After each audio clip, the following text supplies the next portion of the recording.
Welcome to another edition of Yacht Life Chronicles, where we are better together than separated. Thank you guys for tuning in to another edition. This is a very important and very imperative show. Very significant to people's lives. Everybody want money. We we chase green money, but we was never taught about credit. We was never taught how to build our credit score. We was never taught about trade lines. We were never taught how to put our financial portfolio together. And today we have a credit specialist. Someone that's improving lives, someone that's helping people with their financial journey, someone that's helping people to become successful. We could chase green money our whole life and disdain the credit side. It's hard to work up on $50,000 cash money. It's hard to save $50,000 cash money. But if you get your credit right, then that 50,000 in cash wouldn't be so hard to get. Yeah. So we want to let's talk levels today, and about credit repair, about where she come from, and how can we help people repair their credit. So thank you for allowing me to come down here to your It's a business pleasure. and It's a pleasure. be able to get this interview. Yes. So yes, I am Landra. You might know me as Lanice Levels on Facebook. I'm the owner operator of Let's Talk Levels. I've been doing credit repair for going on 4.5, 5 years now. Honestly, pandemic. The pandemic did it for me. I started reading. I started learning the laws and the codings of what the laws protect us as consumers. I'm born and raised here in Saginaw, Michigan, on the east side of town, and the way I took off was because I felt like if I can do this for me and my family, I can do it for anybody. So when I learned what I learned, I left my 9 to 5. I was case manager at Covenant Healthcare Hospital. Left my 9 to 5 and I took this Let's Talk Levels and I turned it into a business. And a lot of people say, where did you come up with that name? And I had to really think about it, because at first I'm like, I can't go in no bank and say I want to open a bank account with this name, Let's Talk Levels, because what JB Constructions or however it goes. So I'm just sitting there and I'm like, man, okay. So what I'm gonna do is just sit back and I broke it all down. So Let's Talk Levels. A lot of people don't know and understand where that name came from. It came from education, being educated and educate myself, you know what I'm saying, on things that a lot of people didn't know. What am I doing for people? What are we doing when they come and walk into my office? We elevate, we move into the next level in life. We just taking off. So what we doing? We talking levels. And of course, it's definitely levels to credit. For sure. And I want to go back for a minute, because we want to know a little bit about your story, about your history. Okay. Name all the schools you went to. I went to Emerson Central and Saginaw High. All right. Yes. College education. Yes, I did go to Delta. Business degree, associate's degree in business, and then I stopped. Okay. Yeah. So when did you get to the epiphany that you wanted to help people fix that credit? Is it something that you went through? It's something that I went through. It's more of my own experience. So when people come in and they want to tell their stories or they're afraid just to say, hey, I got 5 repossessions on my credit report. I've been through it all. I had bankruptcy at the age of 21. I'm 36 years old. Hey, yeah, I'm 36. But yeah, I with bankruptcy at 21, I had a repossession. I maxed out credit cards. At a young age. So when I'm gonna say about 6 years ago, I started following this lady on Facebook, and I followed her, and she fixed my credit. But during the time of her fixing my credit, she was doing classes. So when she was doing the classes, I was getting in the classes, like learning, like I don't know what she's talking about. Like, you know, how did she just do this to my credit? And, you know, she's teaching, okay, so let me go in and tap in and see what's going on. So I was getting into her classes and, you know, it was enough, but it wasn't enough. Mm-hmm. So what I started doing was doing my own research. Mm-hmm. I started reading. So what I did was I put up consumer laws and I started reading up on the laws, and the pandemic happened again, you know, just say that again, the pandemic happened, and I had enough time to be able to read, learn. I took my mother, my brother, a couple family members, and when I did it, I'm like, wait a minute, this really worked. Like, credit repair is real. So when I did that and realized that it was actually working and I enjoyed seeing the results, it pushed me out of my 9 to 5. So I took some time off of work and I had to make a decision. Do you go back to the 9 to 5 to help them continue building their corporation, or do you build your own? So I made the decision to say I'm not going back. And then you had people depending on you at that point. I did. Your family, because you was taking them with you. Yes. You know, and the thing about credit is that a lot of people are not. A lot of people not docile to it. This is my biggest especially thing. The older generation. Yes. The biggest thing with credit is this. A lot of people, when you say credit, people freeze. I don't want no credit cards. I don't need no credit cards. I don't want no car note, and I don't want this. And what people fail to realize is repairing your credit and getting yourself into a position is not a trend, it's a lifestyle.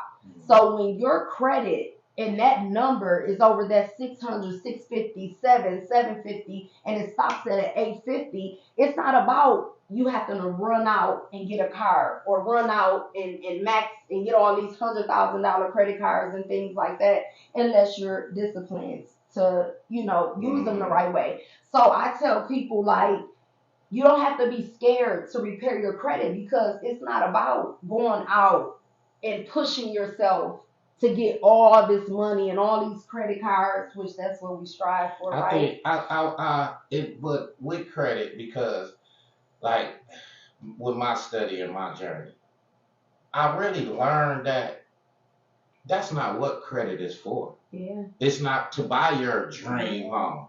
Yeah. It's not to buy your dream car. Yeah. It's to buy your business. Your business. Yes. It's for you to, you know, that's why we can't get out the rat race. Is because as an employee, you know, we work so hard at our job because we want to go out and put out a loan for a car. We want to go out and put a loan for a house. We want to refinance house. And we want to do all these things. Then we got kids, another baby coming. And what happened is we keep being caught up in the rat race. Yeah. And we never get out the rat race. And that's why I come in and I say, as a credit repair specialist and being an expertise at this point, is I tell them, it's not about fixing it to go run straight to the dealership. You want to live comfortable.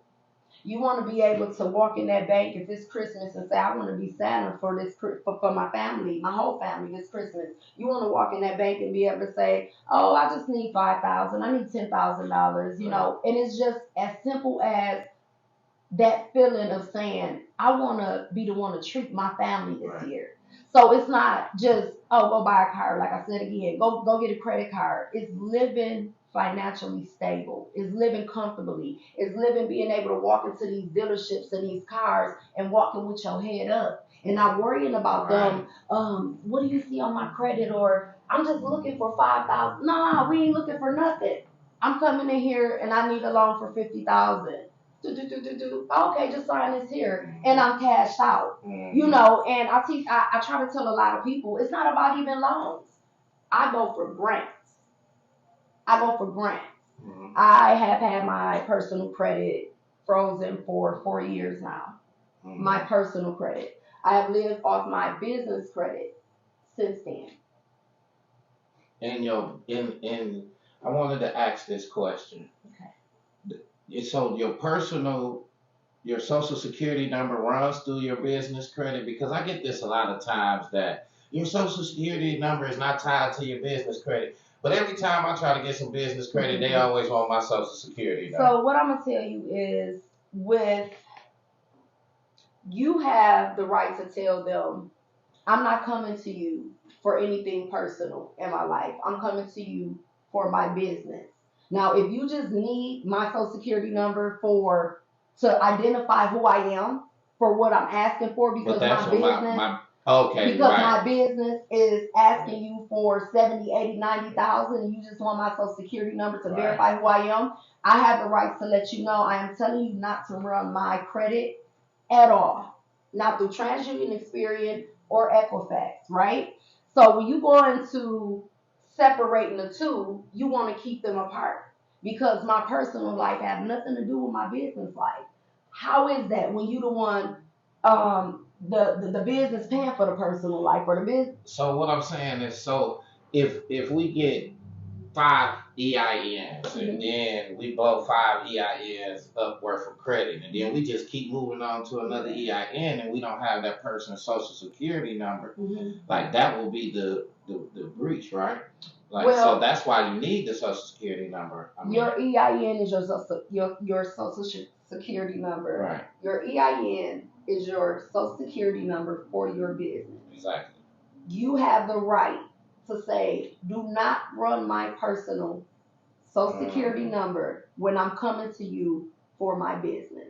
So who do we tell this to? We tell this to the bankers, creditor. The creditors, your banks, your credit unions, the dealerships. So if we're trying to get a car in our business name, you don't have to use your personal social we take our EIN number. Yes. And get that car and tell them, do not run my social security, even though my credit is bad. Well, the thing is, what a lot of people don't know is, there's a person that sits in that dealership, and he is called, here's the gem. So he's called, when you walk in there with your head high, you don't ever want to look down, because when you walk in, you looking down, they already know that you kind of, you walk straight in and say, can I get the person that's in commercial financing? It's a person that's waiting for you. So that person in commercial financing is the one that handles, oh, you're coming here to get a car in your business name. Yeah. What do you need? Sometimes it depends on where you at. I'm gonna be very honest. That's why I'm not a blogger, because I'd be a whistleblower. But when you go into some dealerships, some may not even ask for your income. They might not even ask for none. They just want to see that DUNS number and the score on that DUNS number. Once they look at that, oh, come on, let's go outside. Let's see which car you want. Not used, but brand new.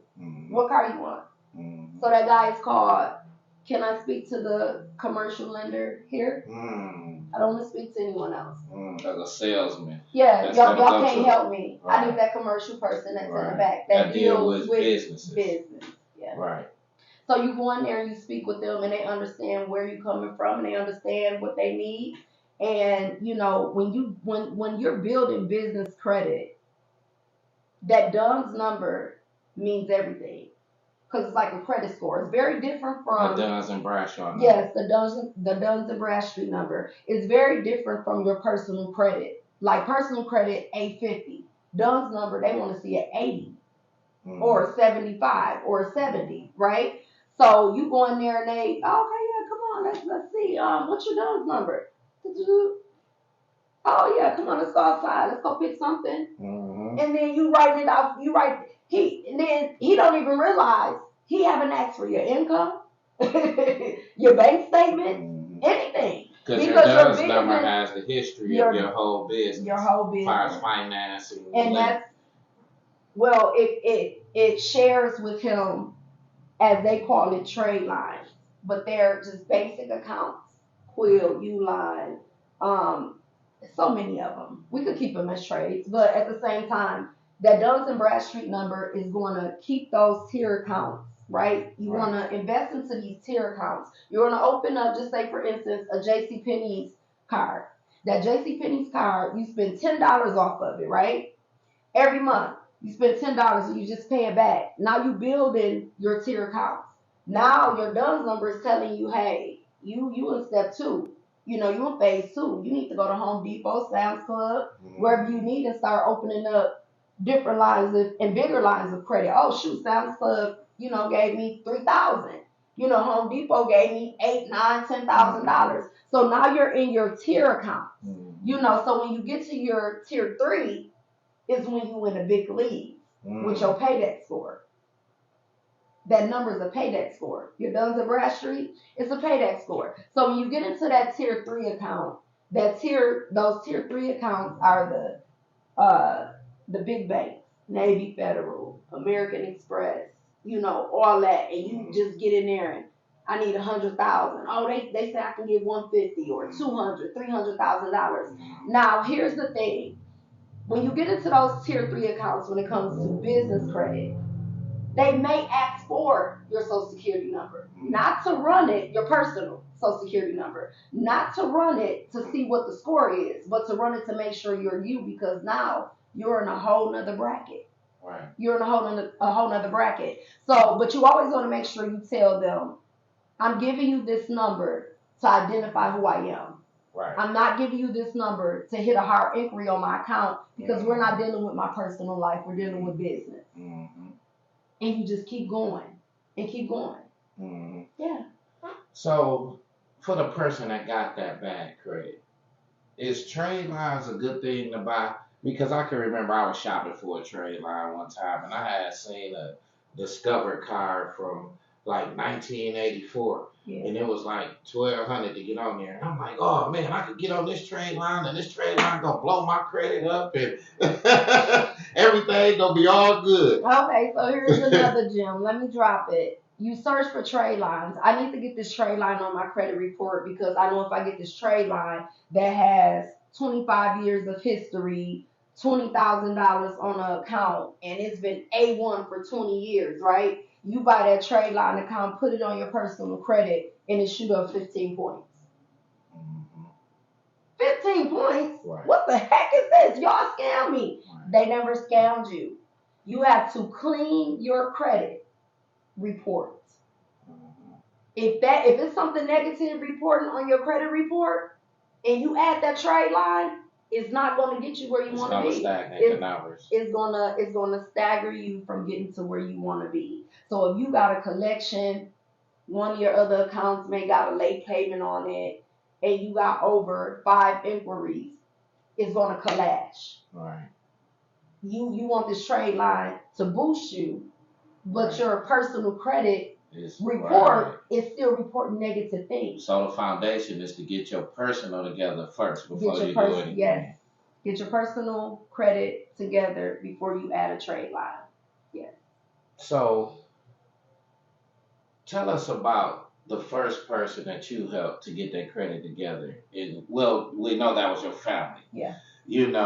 And so you said you decided that it was either you go back to the job, yeah, or it was either you continue to do this. And I tell a lot of people, credit can work for you as long as you know how to work it. Like, you don't have to go to job. You don't have to, get an everyday hustle or whatnot. All you need to do is know how to allow the credit work for you. So I'll answer that question in a minute, but just to make sure I don't miss that, it's called discipline. You have to be disciplined in the world of credit repair, or you will never make it to where you're trying to go.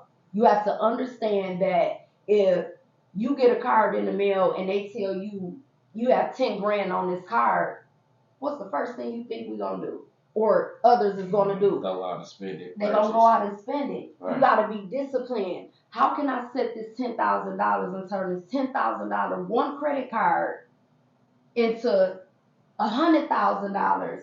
It's all a mind thing. It's called exponential growth. Understood. Thank you. So, my brother, let him rest in peace, was the first person I did. And I went and I did his credit, and one credit bureau, which is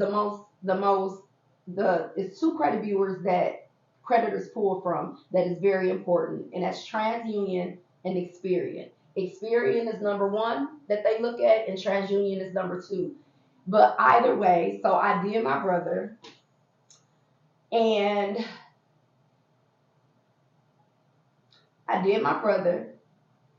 we waited 30 days. I called him like, brother, and I was like, pull your score, like, look. Mm-hmm. And we had one credit bureau go up 172 points by taking 4 medical bills off his credit report. Now, that's not the points I gave him. Right. I just did the job. Right. I went in with the laws and the codes and told them, hey, this is reporting under FCRA violation, and you're in violation, and I need to remove. Right. 172 points. And then we go to another one. I think he had maybe like 80 points on the other one. The other one did real good, probably about 60, 70 points or something. But across the board, he was raised up. Wow. Right? So just for medical bills. Man. Medical bills. And we look at medical bills like, this ain't nothing. We can worry about that later. Let's get this bigger stuff off. Man, so my biggest win was this guy from Ohio. So we came in. He had the smallest little stuff on his credit report. It was weird. And I said, yeah, I'll get it off for you. You got about 6 things on here. And he was in the 400s. 400s, low 500s, right? And I went in, and of course, again, the FCRA laws and the USC codings is what I use for my clients. And I went in and I did his credit report. So, of course, you wait 30 days, right? Because they update every 30 days. So I update them. One viewer said like 105, the other viewer said like 170, and the other viewer said like 204. Wow. I'm sitting there, I'm like, wait a minute, this can't be it. And he was done. Clean report, hit over the 700 ramp, just took off. Now, when I say this, it's from experience. It can happen. Right. Everybody's report is different. By federal law, I can't guarantee what the credit bureau is going to give you back, but what I will tell you is that it can happen. Let me ask you this, because this is a very important question. After COVID, the way the world stopped, everything went down, right? Yeah. Do you think that the credit system should have been restructured? Yes. You know, everybody still got to be at this certain, even though you didn't come through the storm and this adversity, but a lot of people still haven't bounced back, and still haven't bounced back because of money and different funds that they need. So sorry for cutting you off. Go ahead. Yeah, so absolutely. Right. The credit bureau system should have paused immediately. Right. Nobody should have had a late payment during COVID. Nobody should have had a collection during COVID. Nobody should have had a repossession during COVID. It should have stopped and froze immediately. Only because how do the world shut me down, but the credit system is still moving to ruin my life? So I'm going to give you something with the decision that I made when I made this decision.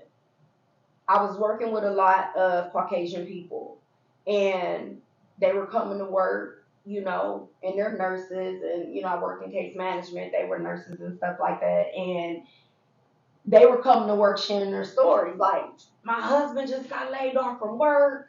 We got to file bankruptcy. My husband just got laid off from work. We just lost our car. My husband got laid off of work. You know, everybody in HR is laid off, you know, and all this. And I'm just sitting here and I'm just like, wow, that's crazy. Because here I am being the one to say, your life not over. Y'all have to file bankruptcy. Did you know that a bankruptcy does not have to stay on your credit report for 7 to 10 years? I'm going to say it again. A bankruptcy does not have to stay on your credit report for 7 to 10 years. So you have these people panicking and going through all this, you know, and I'm just sitting there and I'm like, I want to help my people. I don't know about y'all, I want to help everybody. When I say my people, I don't mean just Black African American. I mean everybody. I want to be able to help. So that's what brought, the commercial building.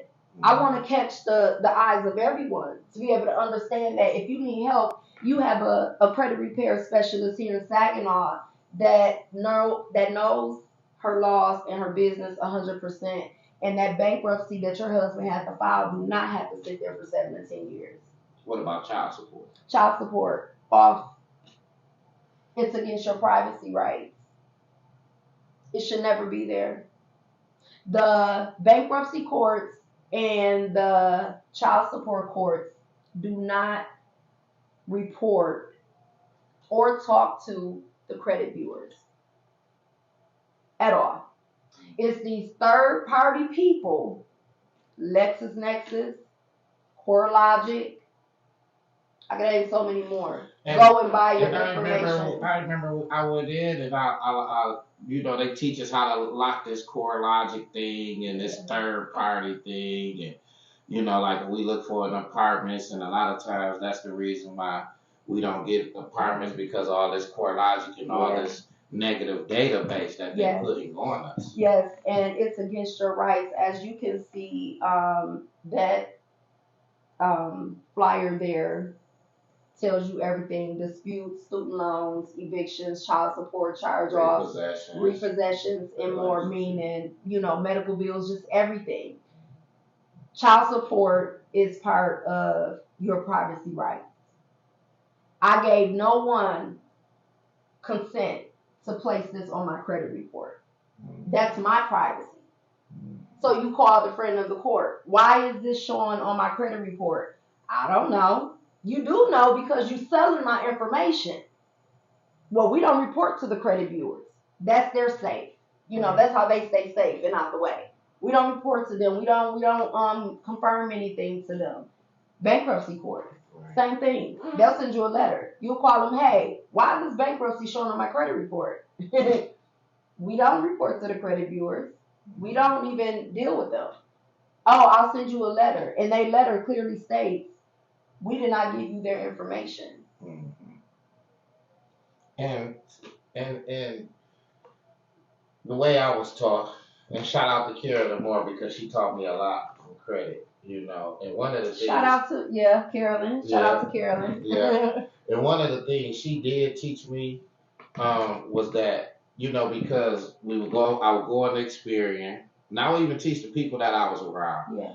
Go on experience and dispute, and we was using the COVID-19 Hero Act law and all that. We was using that space as the reason we didn't pay or stuff was late, this and that. And sometimes they would, actually, I think probably one or two things, but a lot of that stuff they wouldn't touch it. They was not acquiescent. And that's I'm glad you brought that up, because that's like part of my consultation that I speak with my clients when they come in, that they've dealt with, no shade to anyone, but a lot of credit repair specialists, around the city or in different cities that, I can get everything off your credit report in 7 days, or I can get everything off your credit report in 30 days.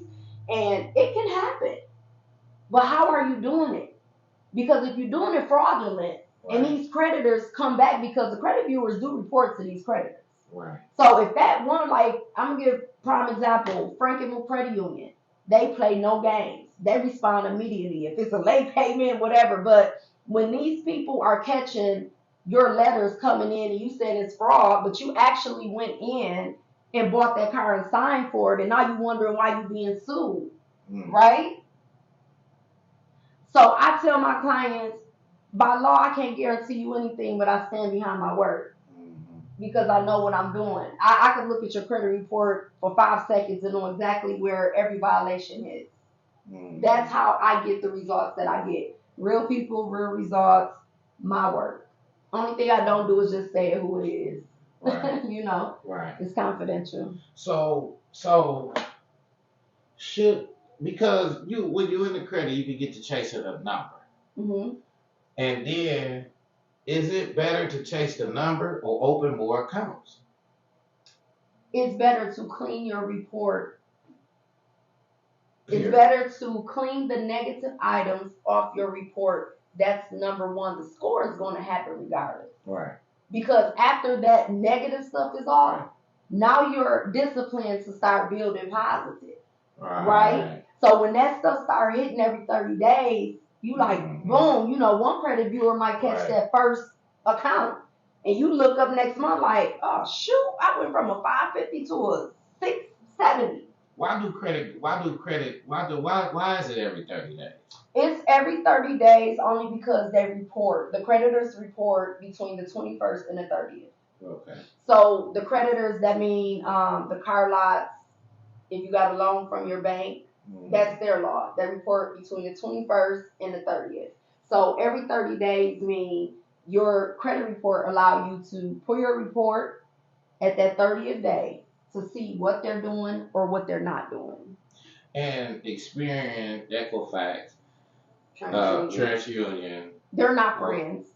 Okay. They're not friends. And which one deal with credit cards and which one deal with cash loans and which one deal with, so all of them deal with it's either no matter what law, or because I was thinking maybe TransUnion deal with credit. Okay. No, it's all the same. They're not friends. They are just there to literally ruin us, honestly.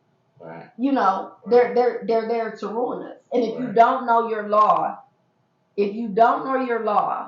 FCRA law, and your 15 USC 1681 coding. Make sure y'all catch that law. Yeah, 15 USC 1681 coding. You want to read. Reading is fundamental. Yes. And it may get frustrating because you're like, I don't know, because it could be 15 USC 1681. What's that out of Article 9? What's that all out of Article 9? That is our, yes. Yes, oh, that's Article 9. Yes, yeah. Article 9. Yeah. So we want to ask you, what are some of the practical steps individuals can take to begin repairing their credit, especially if they come from a disadvantaged background? Getting into a consultation with a credit repair specialist. That's the first thing you want to do. You want to make sure if you are going to go in to repair your credit, you want to know how you're going in. Because what a lot of people don't know, here's another gem, it's a certain way that you have to write the letter.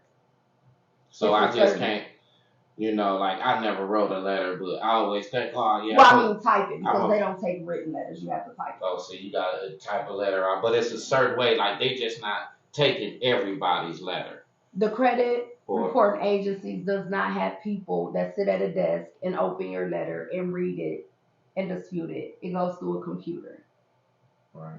Right? So we send out a letter, 4 accounts, and then we don't get nothing back. They don't say nothing back. They took 2 things off. What do you do next? So you're on social media, you're on TikTok and things like that, and they're like, oh, send this out, send this letter out, and it'll be off your credit within 15 days. What happened to the ERC?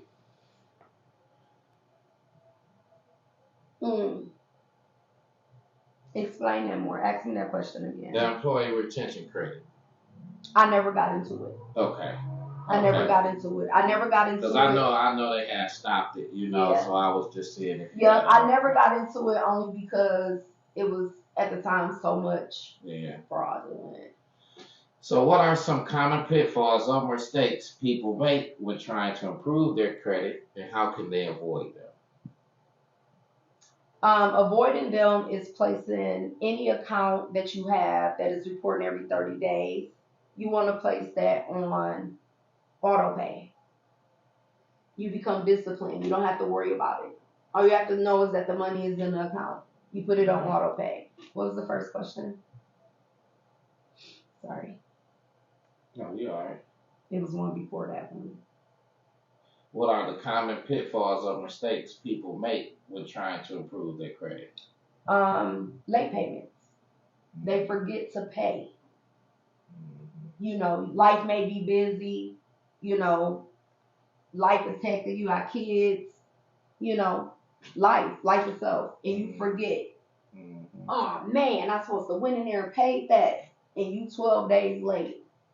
Mm-hmm. And now it's affecting your And credit. now it's affecting your credit. What are some? Go ahead. No, go ahead. What are some common misconceptions people have about credit repair, and how did you address them in your work? The common misconceptions is understanding that you don't have to use your credit for cars and houses and credit cards and things like that. It's as simple as wanting to live financially stable. Mm-hmm. You want to be financially stable. What do you mean by financially stable? Just being able to live comfortable. If I feel like I want to get up and go get a car, I can. If I feel like I want to get up and go get a house, I can. Or take a vacation. If I feel like I want to take a vacation, right. Thank you for saying that. I had made a post earlier, and a lot of people don't know this. You go over into those different countries, and you get there, you and your girls, y'all out, and y'all get there, y'all get into your rooms. Now it's time to go out and eat and have a nice time. They don't accept cash. Mm-hmm. They don't even accept a debit card. They want you to have a credit card. And when I say credit card, a credit card is not just a bank debit card. We speak major credit cards, right. Meaning not just like American Express or Navy Federal cards, but you want a card, just a platinum gold card or something, that's unsecured. Mm-hmm. Unsecured cards are when the banks understand that they don't have to worry about you paying them. Secure cards are, we're going to keep an eye on you and see how you move with this money. And that's basically you. Oh, okay. See, I always thought a secure card was the money that you putting up. Well, it depends on how you do it. Right. Because you could go to your credit union or bank and you can say, I want to open up something to help me build my credit. Can I put $300 on a secure card? Mm-hmm. That secure card is why you asking for that, is because you're becoming disciplined. Mm-hmm. So then if you get, that's just like through, I'm so 100%, and all my clients, if you watching, knows that I'm 100% against Credit Karma. But the thing is, like when they giving you these cards, if you notice, they always say secure. Mm-hmm. Because they're giving you a limit. Mm-hmm. We want to get to unlimited. Right. Unlimited accounts, Right. So they give you a secured card that's limited, $500 on it. Let's see what you can do with it. And that's just your limit, $500. So my dream is just to get that Amex in my hand one day, man. One day, man. Okay, so I hope the universe bless me with the Amex one day, man. And it's just like all my dreams would be over with. I mean, all my difficulties and all my dreams have come true. So if you go back to the beginning of our conversation when we first started, I had mentioned to you that my personal credit had been frozen for almost 5 years now. Mm-hmm. And it's in the 700s. The only how I'm going to get over 800 is if I go and get a house. It's called a cocktail. Mm-hmm. So when the banks look at your credit report, they like, okay, yep, she done had about 1-2 cars paid off. Oh, she done had a couple loans, that kind of stuff. They look at it, and then they be like, we're going to keep you at this 798 for a year. I can't get over this 798. Mm-hmm. I need like 3-4 more points. What do I need to do? What do I need to do? And it comes down, honestly, for real, if you don't already have the house on your report. That's what they want. That's what they want you to do. So your credit will not go up once you get to 7. It will. It will eventually. Right. But what they want to do, they want you to buy and get everything that deals with credit. Cars, houses, cars and credit cards. They want to see all this. So you've been everywhere in our industry. And you've been successful. So now we can go on and let you get a 815 credit score. Oh, how long do it take to get to an 850? I'm still learning. I'm be honest. I'm still learning. So have you ever seen somebody with 850? I have. I definitely have. My mentor, both. She have 2. Experian, TransUnion, Equifax. 2 of hers is at an 850, and one is in the 7s. And I ask her all the time, and I she just just she's just like laundering my profile. I can't even tell you nothing else is my profile. And I'm right, like, and it is. It's all about your profile. right. It's all about the history. How long have you been paying on this account? Like, have you ever been late on this account? Like, how many people trusted you to give you $10,000, $20,000, $100,000, $200,000, and now we jump into the millions. You know what I'm saying? Like, let's see how many Right. people we were It's able your profile. to. Yeah, Yeah, it's your you have to do. profile. You have to develop that You do. trust. You have to Yeah, develop trust, and it's really true. You have to be able to show them I'm yeah. trustworthy of you being able to give me what I need. Right. But if they just keep giving you stuff and you keep not paying and then keep going, keep knocking your credit down and keep putting all these inquiries on your credit because you keep applying for You stuff. keep applying for stuff. That's the number one thing. I'm Yeah. like, don't apply for nothing. Like it's in my it's in my non-compliant agreement, Right. and it tells them this is non-compliant. If you apply for something during my program and my process, Right. you need to understand that you're not going to get the results you want. Right. So if you want to go out and start, applying for things and you just need that car immediately, then please understand that the information or whatever you thinking that you want in return is not going to happen, because what you're doing is colliding with what I'm doing and you putting more stuff on there. And the higher inquiry is what? They be on that 4 years? Higher inquiry is two. Higher inquiry is two. And then a soft pull is just a soft pull. Like, it wouldn't even show up. Yeah. Okay. Yeah. The soft pull wouldn't even show up. It'll just say inquiry was pulled and Okay. it don't mean anything. Okay. Yeah. So, we're going to ask her a couple ludicrous questions about credit today to see what kind of answer she come up with. All right, so the first one will be, if credit scores have personalities, what do you think they will be like? Would they be party animals or would they be introverted homebodies? Answer yourself.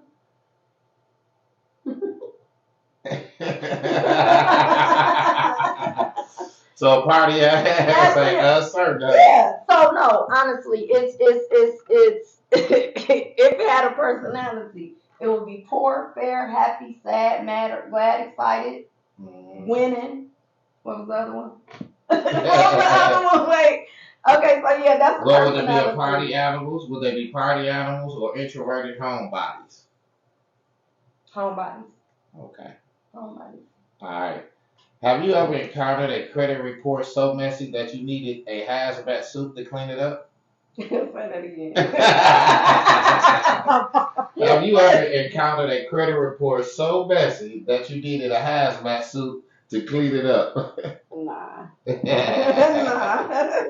No. Do you ever feel like a financial superhero swooping in to save the day when you repair somebody's credit? I do, because I'm that person. Mm-hmm. Have you ever had to break the news to someone that their credit score is so low it's practically a limbo champion? Not at all. Okay.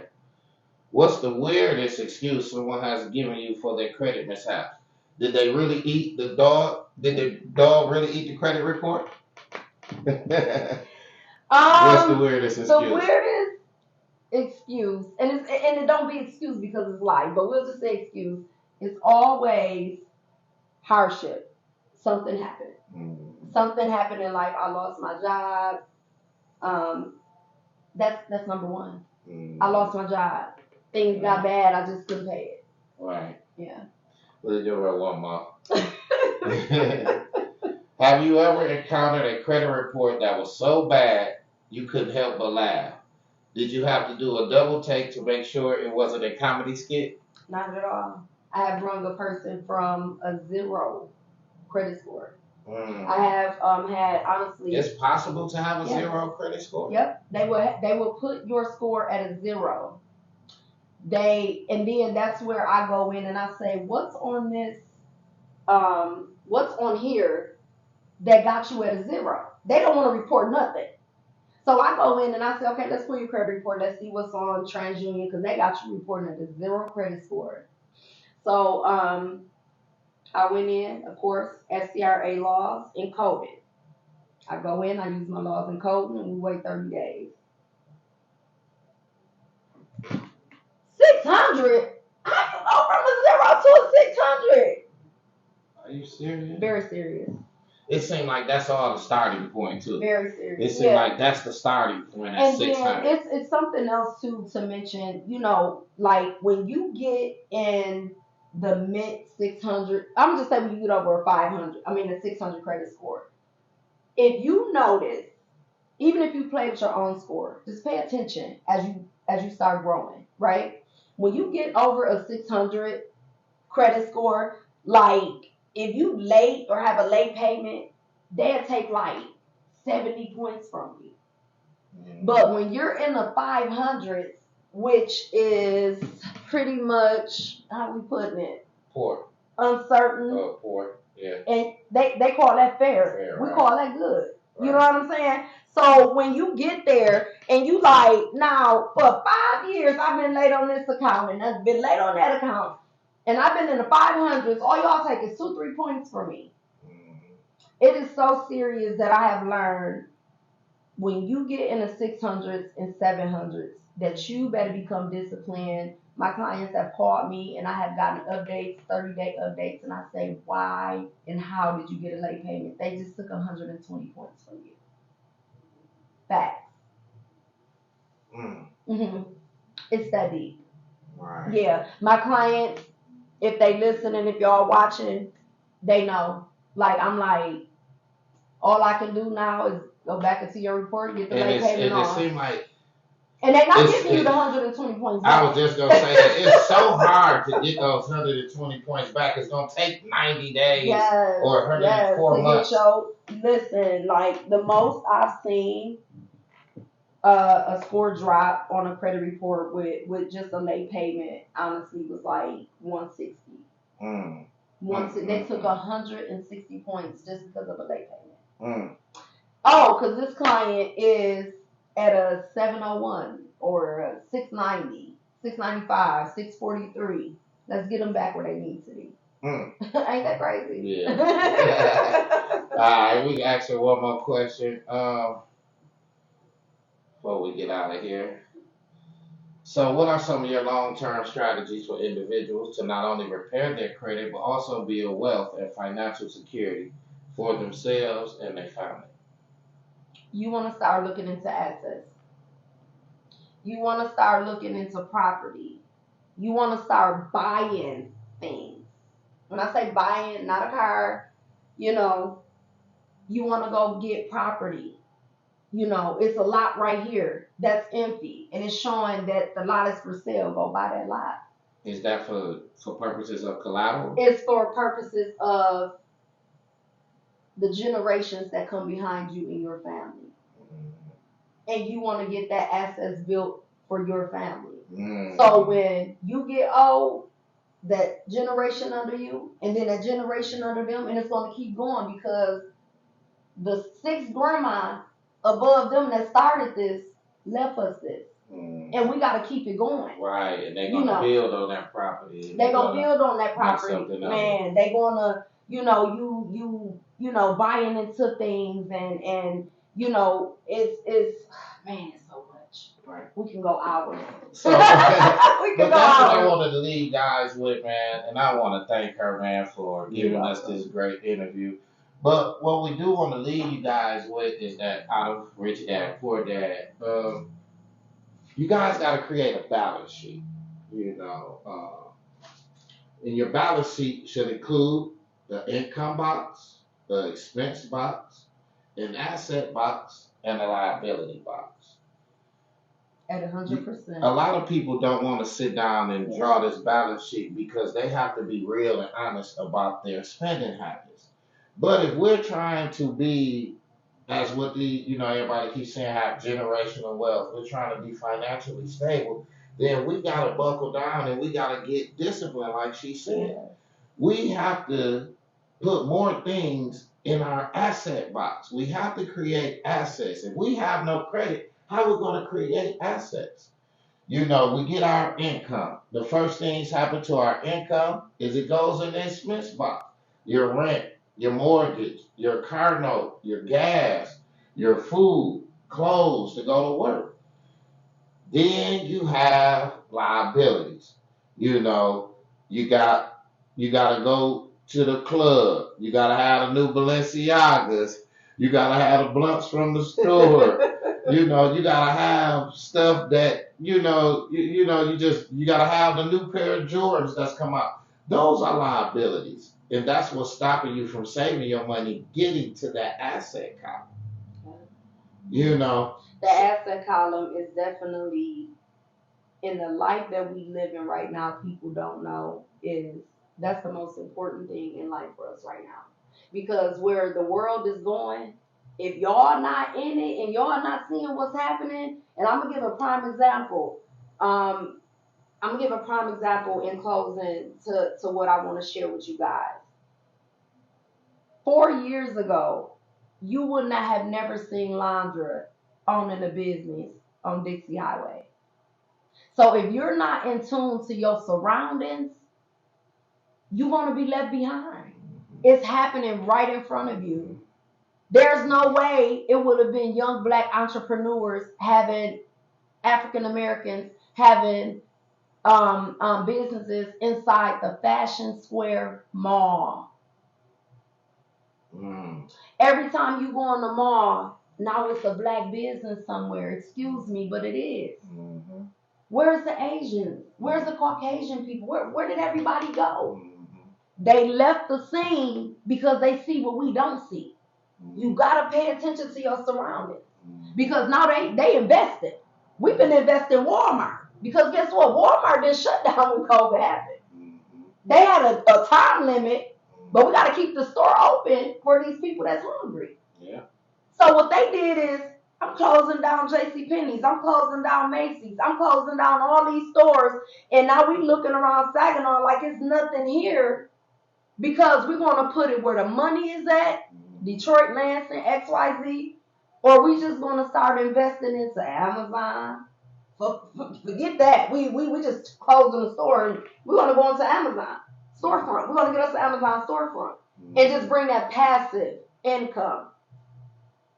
Passive income. That's what we all want. That's what we all looking for. You know, and that's why I'm doing a lot of things that I'm doing. You know, to sit up and get a mailbox check, what they call it. Just see it, see it, a book you done written. You see it Amazon, just study pen. Man, come on. You know, yes. Seeing your clothes on Shopify. Yes. So the only thing you doing is going to the post office. And the thing about it is, when I say looking at your surroundings, we get on TikTok. How many people doing the same thing? Everybody. They doing the same thing. Why? Because the passive income is coming. It's there. They started off with this, if you've seen it, turmeric soap that helps you with your acne and all that. One person, and it took like, boom. Now everybody waking up, done bought a bar of soap, and now this girl up 10 grand in life, and they never seen 5 grand. Because she's sitting there letting passive income grow. Now she in the game. So, oh shoot, let me go. What's next? And then they follow. They keep going. I remember one time I was on TikTok and I seen someone literally, they were scooping up candy and putting them in bags to ship out. Putting Cheetos and hot pickles in, but they not shipping it to us.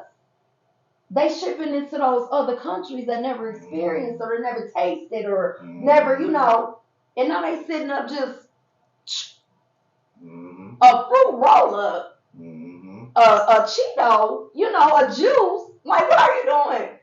Building passive income. That other country want to see what we eating, so they buying it. Yeah. Assets. We gotta build assets. In order for us to not struggle, in order for us to make it out of poverty, we gotta start building assets. But it first starts with us repairing our credit, restoring our credit, for us coming down here, connecting with Londra and other credit repair specialists to my clients out there. My name is Lanice too. To tell my followers, my name is Lenise. That's my middle name. So y'all just found out my first name is Landra. Yeah, but it's all about assets at the end of the day. So, try to cut back on your liabilities. You're going to pay for your expenses. And like I say, let's create assets with your income, Before we get out of here, Lonzo, you got to give them all your social media platforms as to where they can tap in. So you definitely want to follow me on Facebook. That's the most I do. The other ones, as far as like TikTok and stuff, I don't do. But Facebook, Let's Talk Levels, or you can follow me at Lenise Levels. I'm here in Saginaw, Michigan. You can find me at 4515 Dixie Highway. Give me a call, free consultations at 989-906-2779. Let's Talk Levels. And there you have it, man. Beautiful person, beautiful business that she has going on down here. So, and it's not just credit. It's business credit. I'm a public notary. I'm a public speaker. I do it all. There you have it. So make sure you tap in with her, man. And thank you guys for tuning in to another edition of Yacht Life Chronicles, where we're better together than separate. Thank you for tuning in. Thank you.